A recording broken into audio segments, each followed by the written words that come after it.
សូមស្វាគមន៍មកកាន់ Channel YouTube Fit for Mind ឬអាហារគំនិតតើលោកអ្នកដឹងទេយានអវកាស Chang'e ទី5របស់ប្រទេសចិនបានបាញ់បង្ហោះដោយជោគជ័យហើយយានអវកាស Chang'e ទី5ត្រូវបានបាញ់បង្ហោះដោយជោគជ័យចេញពីស្ថានីយ៍អវកាស Wenchang លើកោះហៃណាន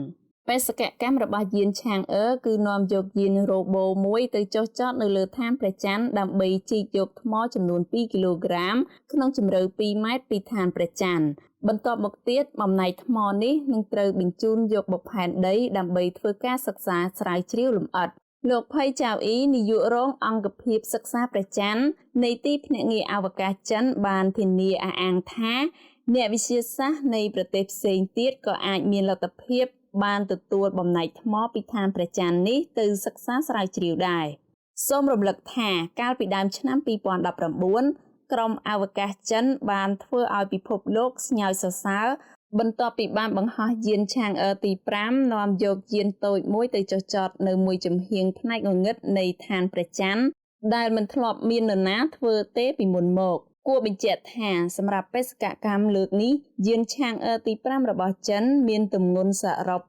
8,2 តោនដែលផ្ដុំដោយ4ផ្នែកផ្នែកទី1គឺជាផ្នែកដែលនៅអណ្ដាតលើខ្សែគន្លងរបស់ព្រះច័ន្ទផ្នែកទី2គឺផ្នែកដែលត្រូវចុះចតលើព្រះច័ន្ទ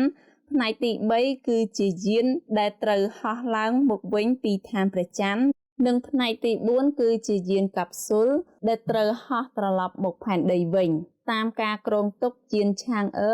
នឹងចុះចតនៅលើឋានព្រះច័ន្ទចុងខែវិច្ឆិកាហើយត្រឡប់ទៅដល់ផែនដីវិញនៅរវាងពាក់កណ្ដាលខែធ្នូខុសពីបេសកកម្មរបស់សូវៀតកាលពីឆ្នាំ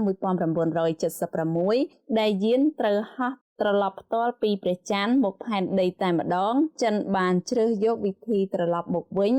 ដែលស្មុគស្មាញនិងលំបាកជាងថ្មដែលជីកបានហើយនឹងត្រូវបញ្ជូនតាមរយៈយានដែលត្រូវហោះឡើងពីឋានព្រះច័ន្ទបន្ទាប់មកទៀតថ្មនោះនឹងត្រូវផ្ទេរទៅកាន់យានកាប់ស៊ូល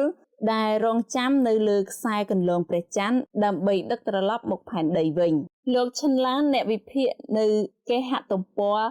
Go Thai Connote បានលើកឡើងថាការជ្រើសរើសយកវិធីនេះក៏ដោយសារចិនត្រូវការអភិវឌ្ឍបច្ចេកវិទ្យាខ្លួនដែលចាំបាច់សម្រាប់បង្ហោះបញ្ជូនយានអវកាសដឹកមនុស្សទៅឋានព្រះច័ន្ទនិងត្រឡប់មកវិញដោយសុវត្ថិភាពនៅថ្ងៃអនាគតលោក Jonathan Mersdowell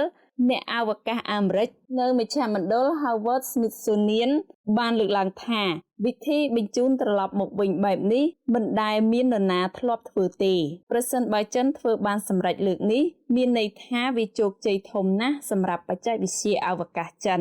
សូមអរគុណចំពោះការតាមដានស្ដាប់នៅ Channel YouTube របស់យើងខ្ញុំសូមជួយចុច Like និង Subscribe ដើម្បីទទួលបានអត្ថបទល្អៗបន្តទៀតសូមអរគុណ